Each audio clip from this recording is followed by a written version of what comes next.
rushing to build a second mega-scale semiconductor cluster outside the capital region backed by unprecedented state support.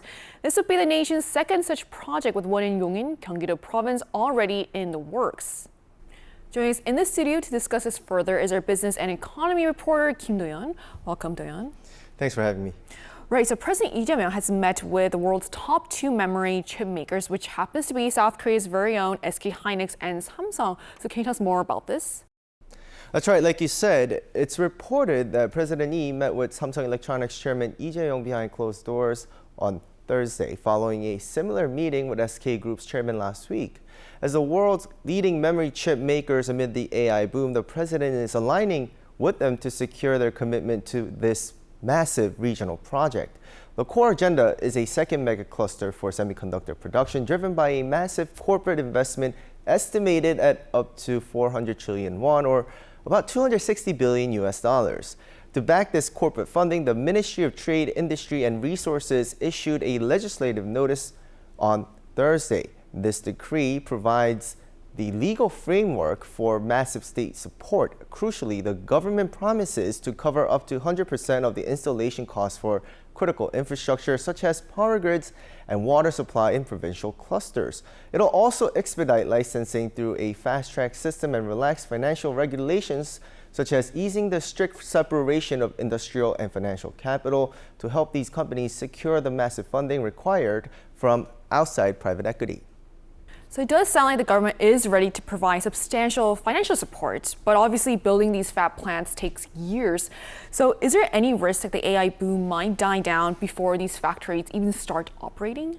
Well, experts actually argue that not investing right now is actually the bigger risk.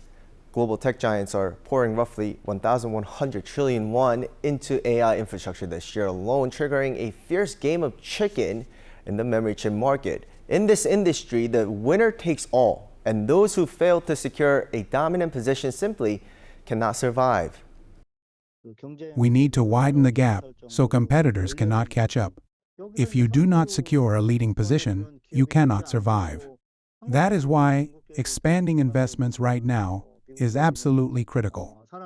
And regarding the longevity of the boom industry, veterans are highly confident. Experts also note that the structural demand for these chips is built to last, dismissing concerns of a short-lived trend. The ripple effect of AI is immense, and there are currently very few alternatives to our existing semiconductor structures. For that reason, this chip demand will easily last for the next 10 to 20 years. So that does sound quite promising. So let's talk about infrastructure. So why is the government looking to build outside the Greater Seoul area, and what exactly are the infrastructure needs for this project? So the government is framing this massive expansion as a critical opportunity for balanced regional growth. The enforcement decree issued explicitly favors areas outside the capital region for new special semiconductor zones. President Lee Jae-myung emphasized that distributing this industrial weight away from Seoul is essential for long-term national development. Take a listen.